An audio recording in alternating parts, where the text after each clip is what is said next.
Estamos de regreso, gracias por continuar con nosotros. Seguimos con más información. Ponga mucha atención y es que ante informes como el de FinCEN, donde se da cuenta de la permisividad de bancos a nivel mundial para el lavado de dinero y evasión fiscal, se requiere, de mano firme de los gobiernos, pero también de incentivos fiscales más profundos y ampliación de la base tributaria. De eso nos hablará el día de hoy nuestro colaborador Edgar Olivares. Edgar, te saludamos con muchísimo gusto. Adelante.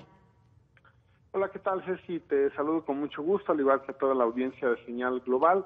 Hace unos días se dio a conocer el informe de FinCEN, la Unidad de Inteligencia Financiera del Departamento del Tesoro de Estados Unidos. En este se revela cómo grandes bancos a nivel mundial han sido omisos, aunque yo agregaría el sustantivo de cómplices, de grandes operaciones financieras que buscan evadir impuestos o la investigación de las autoridades por ser recursos de procedencia ilícita, ligados principalmente a actos de corrupción, dinero de operaciones criminales o transacciones financieras poco transparentes. El expresidente Enrique Peña Nieto, cuyo sexenio estuvo marcado por innumerables escándalos de corrupción, no escapó al ojo de las autoridades de Estados Unidos. El nombre del expresidente mexicano salta por sus posibles vínculos con el venezolano Juan José Rendón Delgado, polémico asesor de campaña relacionado con escándalos de sobornos que involucran a capos colombianos, interferencia en elecciones y delitos contra mujeres, según da cuenta el informe. A través de sociedades offshore, Emilio Lozoya Austin, hoy testigo protegido de la Fiscalía General de la República y entonces coordinador internacional de la campaña de Peña Nieto, canalizó $250,000 de los sobornos de la empresa Odebrecht y los envió a una sociedad de papel de Miami que pertenecía justamente al rey de la propaganda negra, el apodo de Rendón, según documentó Mexicanos contra la Corrupción y la Impunidad. La verdad es que este informe es una bomba porque significa que la corrupción y el lavado de dinero ha sido permitido por los bancos, aunque esto representa un secreto a voces.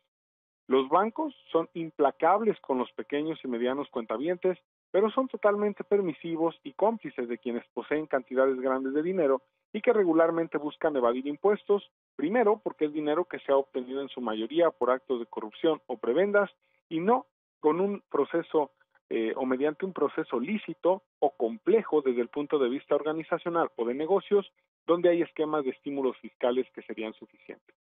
El problema es que muchos de estos personajes se aprovechan de las facilidades que dan estos bancos o los llamados offshore, que son organismos ubicados en paraísos fiscales para mover grandes sumas de dinero sin pagar impuestos.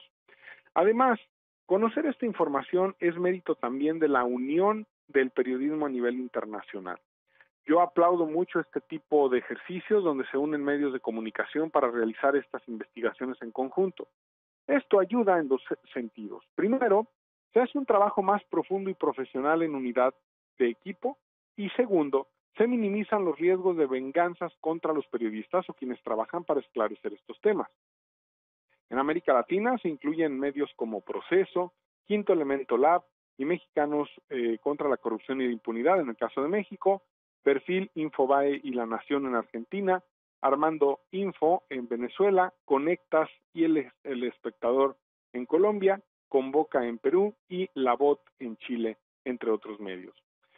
Y según Mexicanos contra la Corrupción y la Impunidad, las filtraciones también tocan la conexión mexicana en un programa secreto de misiles en Irán, las operaciones financieras en Suiza de un encumbrado funcionario del gobierno de Enrique Peña Nieto y también la triangulación de fondos desde México a una compañía de casinos en Las Vegas, de un empresario que ha financiado la carrera política de Trump, entre otros temas que serán publicados próximamente.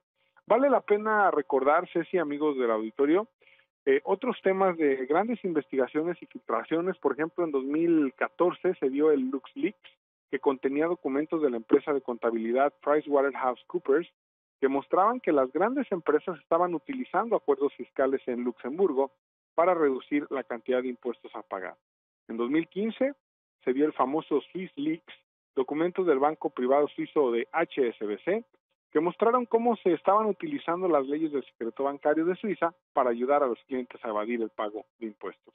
En 2016 conocimos el Panama Papers, que es este tema de los documentos filtrados del bufete de abogados Mossack Fonseca, que dieron más detalles sobre cómo las personas adineradas se estaban aprovechando de regímenes fiscales extraterritoriales. Y en 2017, el Paradise Papers, una filtración de documentos del proveedor de servicios legales en el extranjero Appleby y el proveedor de servicios corporativos Estera.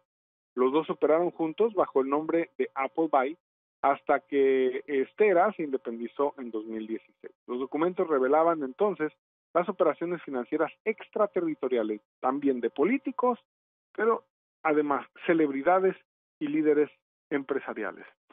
Ante este tema, lo que resta a los gobiernos es, por supuesto, perseguir la evasión fiscal, pero también es importante que generen incentivos fiscales y ampliar la base tributaria para lograr que quienes tengan tentación de estos esquemas dejen sus recursos en sus países o en países que están en desarrollo, pero para ello se requiere también ética y compromiso por parte de todas las partes. Es mi comentario esta mañana, Ceci.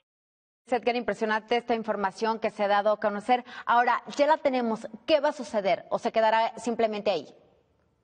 Bueno, lo que hemos visto con casos como el Panama Papers, Paradise Papers, pues es que son muy mediáticos, pero en realidad pues los gobiernos hacen como que los van a perseguir, sobre todo para que paguen los impuestos, más allá de meterlos a la cárcel o de castigarlos con penas severas. Es un tema de evitar la evasión o de cobrarles ese dinero que no reportaron ante el fisco. Pero bueno, habría que hacer una revisión muy puntual realmente de cuánto dinero se ha recuperado, porque lo cierto es que son temas muy mediáticos en los que también hay muchas complicidades de los gobiernos. Por eso yo menciono, es importante perseguir el tema de la evasión fiscal, pero también es importante generar esquemas donde sea para ellos un estímulo invertir en sus propios países o en los países donde están trabajando, donde están invirtiendo en sus empresas, o en el caso de las celebridades, pues que también tengan ciertos incentivos. Yo creo que es una manera de, digamos, bajar la brecha o acortar la brecha entre estos dos temas, el tema del pago de impuestos y el tema de la evasión, pero este tema difícilmente se va a acabar hasta que no haya penas, por supuesto, más contundentes. Por supuesto, y hablando de los bancos, aquí hay una lista de diversas instituciones financieras que están involucradas, pues bueno, en esta situación, y estamos hablando de a nivel internacional. ¿Por qué estos bancos, estas instituciones no actuaron después de encender las alarmas? Porque estamos hablando de miles de billones de dólares a nivel internacional, Edgar. Así es, Ceci, y es que ese es el gran tema. Que se supone que los bancos tendrían que reportar en tiempo y forma estas operaciones al gobierno y no lo hacen. Entonces, yo más que decir que es una omisión, como se ha querido un poco vender en el informe, es una complicidad.